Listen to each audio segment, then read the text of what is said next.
Hello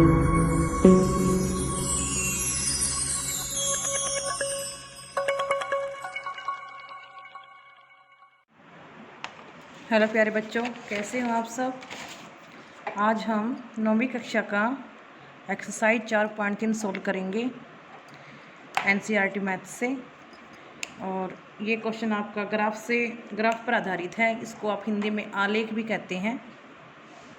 बहुत ही आसान questions होते हैं, बहुत ही स्कोरिंग होते हैं। एग्ज़ाम में यहाँ से क्वेश्चन आता ही आता है और मैं बड़े ही इंटरेस्टिंग तरीके से आपको इसको कराऊंगी। आपको ये बिल्कुल बोझ नहीं लगने वाला है और आप खेल खेल में इसको सीख जाओगे। ठीक है।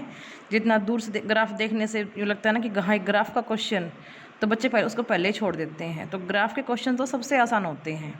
ठीक है। तो आप मेरी वीडियो को छोड़ के कहीं मत जाना, ध्यान से देखना, एक एक क्वेश्चन आपको समझ में आएगा। ठीक है। और अगर कोई क्वेश्चन में आपको दिक्कत हो जाती है तो आप प्लीज़ मुझे कमेंट कीजिए, मैं फिर से आपको उसको एलोबरेट करूँगी। ओके। नाउ देखो क्वेश्चन फर्स्ट। दो चरों वाले निम्नलिखित रैखिक समीकरणों में से प्रत्येक का आलेख खींचिए। अब रैखिक क्या होता है, पहले बता दें मैंने आपको। लीनियर इक्वेशन होती है जहाँ पे एक्स और वाई की कोई पावर नहीं होती, उसको हम बोलते हैं रैखिक समीकरण। अगर कोई बच्चा इंग्लिश वाला देख रहा है, इंग्लिश मीडियम वाला, वो इसको लीनियर बोलेगा, लीनियर इक्वेशन। ठीक है। चर मतलब वेरिएबल। ओके। और प्रत्येक का आलेख खींचिए, मतलब क्या खींचना है आपको, ग्राफ खींचना है। ठीक है। अंडरस्टैंड। आई थिंक आपको दोनों लैंग्वेज समझ में आ गई होंगी, अब कोई दिक्कत नहीं रहेगी। भाषा की कोई प्रॉब्लम नहीं होनी चाहिए, चाहे हम इंग्लिश में पढ़ रहे हैं चाहे हिंदी में पढ़ रहे हैं। हमारा मेन मकसद होता है कंसेप्ट को सीखना, गणित को हमने सीखना है। ठीक है।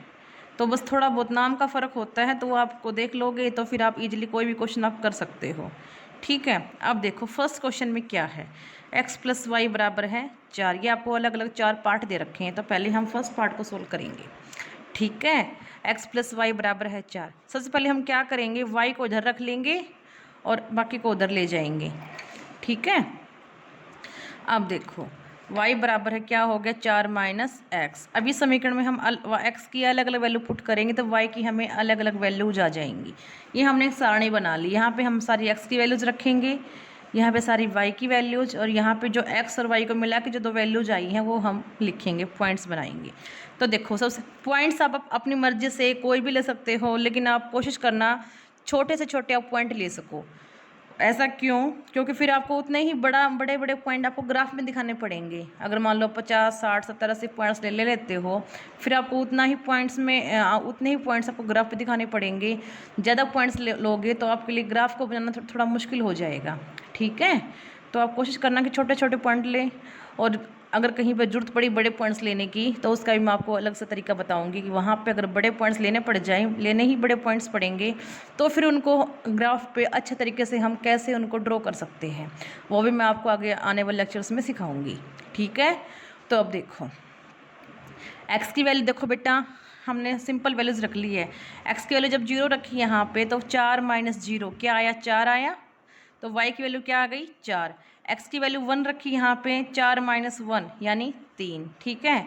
x की वैल्यू जब 2 रखी यहाँ पे, 4 - 2, x की वैल्यू 2 रखी थी, 2 रखने पे y भी क्या आ गया, 2 आ गया। तो देखो यहाँ पे x y 0 4 1 3 2 2।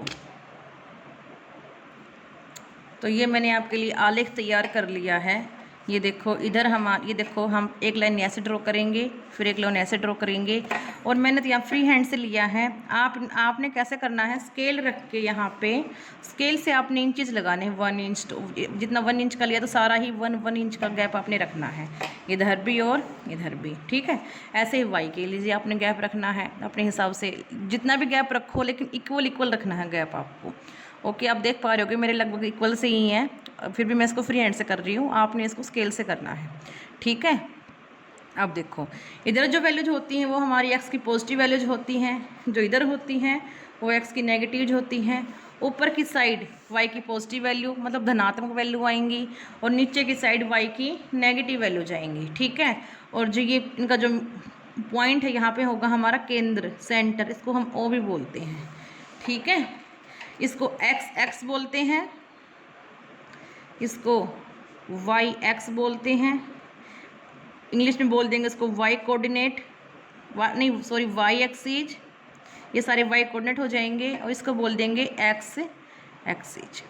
ये पॉजिटिव एक्स एक्सीज, ये नेगेटिव एक्स एक्सीज, ये पॉजिटिव वाई एक्सीज, ये नेगेटिव वाई एक्सीज। ठीक है, अब देखो, अब क्वेश्चन क्या है, x की वैल्यू 0 और y की वैल्यू 4। x की वैल्यू 0, y की वैल्यू 4 यहाँ दिख रही है आपको। ठीक है, x की वैल्यू 1, पॉइंट का नाम दे दो, x की वैल्यू 0 और y की वैल्यू 4, गलती नहीं होगी फिर उससे हमारी। x की वैल्यू 1 और y की 3, x की वैल्यू 1 और y की 3। देखो आप इसको ना ऐसे थोड़ा थोड़ा डॉट डॉट से मिला सकते हो ताकि आपको गलती ना हो, आपको मालूम पड़ जाए और एग्जामिनर को भी मालूम पड़ जाए कि आपने पॉइंट्स कहाँ से कैसे ड्रॉ किया है। ठीक है, तीसरा पॉइंट देखो, x की वैल्यू 2 और y की वैल्यू 2। x की वैल्यू 2 यहाँ पे है, y की वैल्यू 2 यहाँ पे, हल्का हल्का ड्रॉ कर लो पेंसिल से, कट मार्क थोड़ी ही कच्ची लाइन से बोलते हैं इसको, उससे आप इसको ड्रॉ कर सकते हो, 2 और 2। ठीक है, फिर आपने क्या करना है, स्केल से इसको मिला लेना। मैं फ्री हैंड से मिला देती हूँ क्योंकि मुझे तो प्रैक्टिस है ऐसे क्वेश्चंस को करने की। आपने कैसे करना है, स्केल से मिलाना ताकि आपकी लाइन टेढ़ी ना हो, टेढ़ी लाइन नहीं होनी चाहिए। इन तीनों पॉइंट्स को इक्वल पे रख के और ऐसे आपने इसको ड्रॉ कर लेना है। ठीक है, तो ये हमारी कौन सी लाइन आ गई, जो लाइन आ गई वो इसके ऊपर लिख दो, x प्लस वाई बराबर है ये 4 का आलेख है। अब देखो सेकंड पार्ट के लिए सेकंड पार्ट हमें दे रखा था कि x माइनस वाई बराबर है 2। इसके लिए भी हम एक सारणी तैयार करेंगे। ठीक है, देखो x माइनस वाई बराबर 2 के लिए भी हम एक सारणी तैयार करने वाले हैं। तो इसको पहले क्या किया, 2 को इधर लेके आएंगे x माइनस 2, वाई को उधर लेके जाएंगे, y जमा का हो जाएगा। अब देखो ये इधर है, ये इधर है, तो इनको ऐसे हम आगे पीछे हम लिख सकते हैं। ठीक है, अब x की वैल्यू 0, 1 और -2 के मान के लिए हम y की वैल्यूज निकाल लेंगे और फिर आगे हम अपना ग्राफ ड्रॉ करेंगे। ठीक है, देखो x की वैल्यू 0 रखने पर इसमें क्या आया, -2, x की वैल्यू 1 रखने पे -1, x की वैल्यू -2 रखने पे क्या आया यहाँ पे, -4। यानी ये पॉइंट क्या आ गया, 0 और -2, ये पॉइंट आ गया 1 और -1, और ये पॉइंट आ गया -2 और -4। एक पॉइंट मैंने आपको नेगेटिव करके दिखा दिया कि नेगेटिव, अगर एक्स के नेगेटिव वैल्यूज रखेंगे तो कैसे करेंगे, -2 और -4। ठीक है, अब उस ग्राफ पे हम इसको ड्रॉ करेंगे। देखो ग्राफ हमने ये बनाया था, मैं आपको ऐसे यहाँ से सिखा देती हूँ। देखो x की वैल्यू 0 रखी तो y की वैल्यू क्या आ रही है, -2। x की वैल्यू 0 रखी तो y की क्या आ रही है, -2। x की वैल्यू 0 तो y की -2। x की वैल्यू 1 है तो y की क्या है, -1। x की वैल्यू 1 है तो y की क्या है, -1, 1 और -1। x की वैल्यू -2 रखी तो y क्या है, -4। x की वैल्यू -2, ठीक है, नीचे ले आओ, तो y कितना है, -4, ये पॉइंट। ठीक है, x की वैल्यू -2 और y क्या है, -4। देखो एक पॉइंट ये, एक पॉइंट ये और एक पॉइंट ये, इन तीनों पॉइंटों को हम मैच कर लेंगे तो ये हमारी ऐसे आ गई। ठीक है, ये हमारी कौन सी लाइन आएगी, y बराबर है x -2। ओके, ठीक है, अब हम थर्ड पार्ट करेंगे। देखो थर्ड पार्ट में क्या है, क्या देखा था, y बराबर है 3x के लिए हमें सारणी बनानी थी, उसका आलेख भी खींचना था। ठीक है, x की वैल्यू -1 रखने पे यहाँ पे क्या आ जाएगा, -3 आ जाएगा। x की वैल्यू जब 0 रखेंगे यहाँ पे तो y की वैल्यू 0 आ जाएगी। x की वैल्यू जब 1 रखेंगे यहाँ पे तो y की वैल्यू क्या आ जाएगी, 3 आ जाएगी। ठीक है, ये पॉइंट क्या आ गया, -1, -3, 0, 0, 1 और 3। ठीक है, हाँ तो बच्चों देखो हम ऐसा मत सोचो कि वैल्यूज हम कैसे याद रखेंगे, एक्स की वैल्यू कौन सी रखेंगे, कैसे याद आएगा। आप कोई भी रैंडमली वैल्यू उठा के ग्राफ में यहाँ पे रख सकते हैं, तो जो भी वैल्यू रखोगे उसके लिए आपके पास वाई की वैल्यू आ जाएगी। वैसे ही आप ग्राफ ड्रॉ कर सकते हैं, तो कोई दिक्कत वाली बात नहीं है। बड़ा ही सबसे आसान क्वेश्चन होते हैं क्योंकि इसमें एक ही मेथड होता है, बस आपको वैल्यूज पुट करनी है और आंसर निकालना है अपनी तरफ से। ठीक है, अब इसको ड्रॉ करते हैं। देखो इसको मैं ड्रॉ करके दिखाती हूँ आपको। देखो x की वैल्यू -1, x की वैल्यू -1 और y की -3, x की वैल्यू -1 और y की वैल्यू क्या है -3। ये पॉइंट यहाँ पे आ गया। इसको मैं थोड़ा दूसरे पेन से कर लेती हूँ ताकि हमें दिक्कत ना रहे। ये आ गया ऐसे ऐसे ऐसे, ठीक है। x की वैल्यू 0, एक ये आ गया, ठीक है। और x की वैल्यू 1 और 3, x की वैल्यू 1 है और y की क्या है 3। ये पॉइंट देखो, तीनों पॉइंट हमारे इसमें आ गए, पहले वाले पॉइंट भी हमारे मैच कर गए। तीनों को हम एक स्केल की सहायता से ऐसे मिला देंगे, ठीक है। तो कोई दिक्कत वाली बात नहीं है आपकी, ओके। पिछले वाले ग्राफ्स के लिए मैं अलग अलग पेन यूज़ कर लेती हूँ ताकि आपको इनमें फ़र्क मालूम पड़ जाए ग्राफ्स में। इसके लिए ये हो गया और उसके लिए चलो ग्रीन यूज़ कर लेते हैं। इसके लिए ये हो गया, डार्क पॉइंट हो गई, ठीक है, अलग अलग लाइन हो गई। और अब देखो फोर्थ, देखो बच्चों फोर्थ क्वेश्चन के लिए हमने सारणी तैयार कर लिए। फोर्थ क्वेश्चन हमें ये दे रखा है कि 3 बराबर है 2x जमा में y, ठीक है। y तो इसको हमने क्या रखा, y को फिक्स कर लेंगे, 2x को उधर लेंगे, 3 - 2x, तो इसको हम ऐसे लिख सकते हैं। ऐसे ही जब x की वैल्यू जब 0 रखी इसके अंदर तो y की वैल्यू x की वैल्यू 0 रखी तो y की वैल्यू आएगी 3, ठीक है। x की वैल्यू 1 रखेंगे तो y की वैल्यू आ जाएगी 1। सारे पॉइंट्स गलत हो गए हैं हमारे। और जब x की वैल्यू 2 रखेंगे तो y की वैल्यू आ जाएगी हमारी, देखो x की वैल्यू जब 0 रखेंगे तो y की वैल्यू 3, ठीक है। x की वैल्यू 1 रखेंगे तो y की वैल्यू यहाँ पे 1, x की वैल्यू जब 2 रखेंगे तो y की वैल्यू क्या आ जाएगी -1, ठीक है। अब इसको हम ग्राफ पे ड्रॉ करते हैं, देखो कैसे करेंगे ग्राफ पे ड्रॉ इसको। देखो सबसे पहले x की वैल्यू 0 और y की 3, x की वैल्यू 0 और y की 3, तो उसके लिए x की वैल्यू 0 और y की वैल्यू 3, उसके लिए पॉइंट्स ये आ गया, ठीक है। और x की वैल्यू 1, y की भी 1, x 1 है तो y भी क्या है 1 है, उसके लिए ये पॉइंट्स आ गया, x 1 तो y भी 1। और जब x की वैल्यू 2 है तो y की क्या है -1 है, x की वैल्यू 2 तो y की -1, यहाँ देखो ये पॉइंट आ गया, ठीक है। तीनों पॉइंट्स को हम फ्री हैंड से ज्वाइन कर देंगे, ठीक है। तो ये हमारा फोर्थ क्वेश्चन कंप्लीट हो गया, ओके। हाँ तो बच्चों अब देखो, अब हम कर रहे हैं सेकंड क्वेश्चन। इसमें आपको ये बताना है कि बिंदु 2, 14 से होकर जाने वाली 2 रेखाओं के समीकरण लिखने हैं आपको, और ये बताना है कि इस प्रकार की कितनी रेखाएं हो सकती हैं और क्या।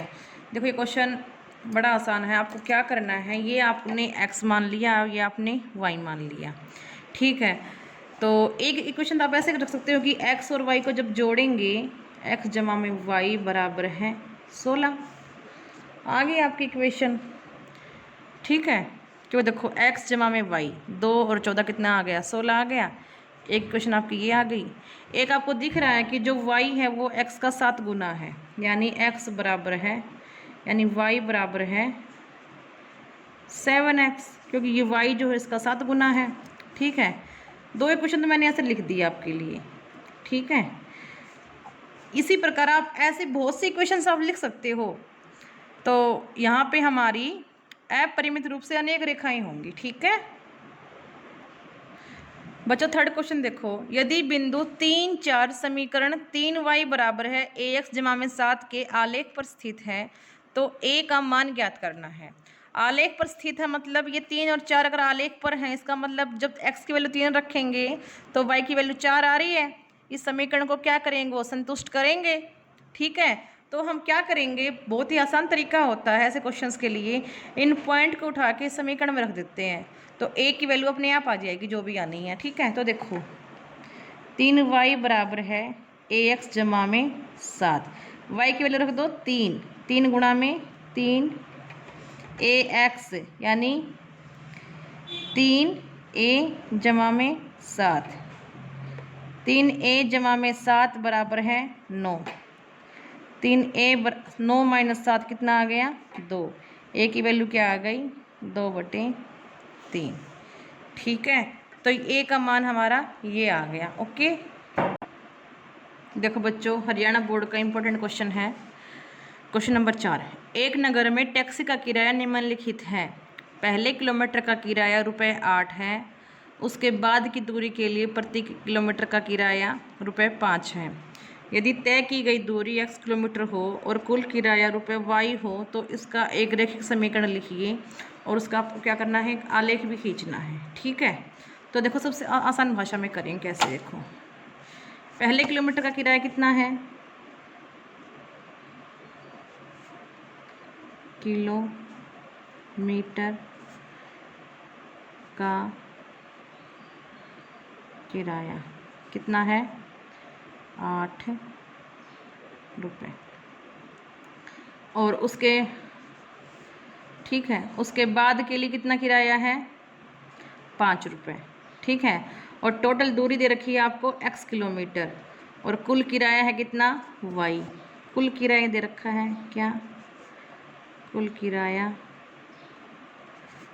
y और y रुपये, और दूरी दे रखी है आपको x किलोमीटर। ठीक है, अब देखो, तो टोटल किराया यानी y बराबर किराया कैसे आ जाएगा। देखो, पहले किलोमीटर के लिए 8 रुपये होगा। ठीक है, जब पूरी दूरी ही हमारी x है तो 1 किलोमीटर का किराया तो यहाँ हो गया, बाकी दूरी कितनी बचेगी, x - 1 बचेगी। उसके लिए किराया कितना है, 5 रुपये, यानी y बराबर है 8 जमा में 5x - 5। समझ में आई मेरी बात। देखो एक बार फिर से देख लो, टोटल दूरी कितनी है बेटा, x है। 1 किलोमीटर का तो उसने किराया फिक्स कर रखा है, यानी वो 8 रुपये है। अगली दूरी कितनी बची, अगर इसमें से घटा देंगे तो x - 1 बचेगी ना। तो अगर मान लो अगली दूरी 2 किलोमीटर बची तो 2 को 5 से गुना करेंगे, जब भी तो किराया जुड़ेगा। तो x - 1 को 5 से गुना कर दिया, क्योंकि जितने भी किलोमीटर बचे हैं हर एक किलोमीटर के लिए 5 रुपये है। तो जितने किलोमीटर बचे टोटल रुपये यहाँ से आ जाएंगे, 5 से इसको गुना करोगे तो। ठीक है, तो y - 5x बराबर है 3। ठीक है, तो ये हमारा समीकरण आ गया। अब क्या करना है, इसका हमने आलेख भी खींचना है। आलेख के लिए वही, पहले इसको क्या करो, y बराबर है 3 जमा में 5x लिख लो। ठीक है, आप एक ये पहले सारणी चाहिएगी हमें उस क्वेश्चन के लिए। देखो,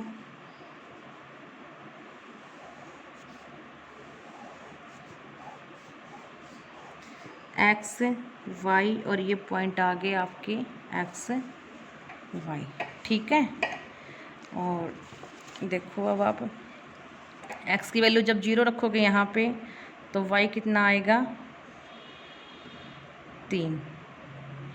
ठीक है, x की वैल्यू तो 0 आप रख भी नहीं सकते, x की वैल्यू आप 1 रखो। 1 के लिए किराया कितना आया आपके पास, 8 रुपये। ठीक है, और जब x की 2 किलोमीटर हो जाएगा तो 5 दूनी 10 और ये 3 13, और x की वैल्यू जब 3 रखोगे तो कितना आ जाएगा, 5 दूनी 10, 5 ये 15 और 3 ये 18। सिंपल सी बात है। देखो, फर्स्ट किलोमीटर के लिए उसने 8 फिक्स कर रखा था, वैसे भी आप देख सकते हो। 13 यानी पहले किलोमीटर के लिए 8, अगले किलोमीटर के लिए 5, 8 और 5 13, इस समीकरण से। ऐसे ही 18 यानी 1 और ये 8, 2 और ये 13, 3 और 18। अब इस सारणी के लिए मैं आपको आलेख और खींच के दिखा रही हूँ। देखो, सबसे पहले ये ऐसे कर लोगे, इधर x और इधर y। ठीक है, और स्केल की सहायता से आप x की वैल्यू और y की वैल्यू रख लोगे। इधर x की पॉजिटिव, इधर y की पॉजिटिव, इधर x की नेगेटिव, इधर y की नेगेटिव। ठीक है, देखो x की वैल्यू तो क्या है 1 2 3 और y की क्या है 8 13 और 18, यानी y की वैल्यू जो हमें थोड़ी ज़्यादा माननी पड़ेंगी कि एक स्केल पे हम 5 मानेंगे, 3 मानेंगे, ऐसे मानेंगे। देखो, x के लिए हम मान लेते हैं 1, ये 2, ये 3। x की पॉजिटिव वैल्यू ही चाहिए हमें। ठीक है, और इधर आप देख लो, ऐसे ही इधर y की देखो 8 13 18, कैसे मान लेंगे इनको, 5 5 पे मान लो। इतना ये मान लो कि 5 है, ये 10 है, ये 15 है, ये क्या है 20 है। ठीक है, x की वैल्यू 1 और y की वैल्यू 8। देखो x की वैल्यू 1 और y की वैल्यू 8। देखो 8 क्या है इसके साथ, ये क्या आ गया 7.5, यहाँ आसपास आ जाएगा, थोड़ा हाँ ऊपर 8। x की वैल्यू 1 और y की 8। ये देखो ये 0 0 पॉइंट है, x की वैल्यू 1 यानी ये पॉइंट हमारा यहाँ पे आ गया। ठीक है, x की वैल्यू 2 और y की 13। 13 हमारे पास, x की वैल्यू 2 यहाँ से ले जाओ, 13 यानी 15 से थोड़ा नीचे, 2 और 13। ठीक है, और x की वैल्यू 3 और y की 18। x की वैल्यू 3 और y की 18, 20 से थोड़ा सा नीचे इधर। तीनों पॉइंट्स को हम ड्रॉ कर देंगे, स्केल से कर तो बिल्कुल सीधी लाइन आएगी आपकी।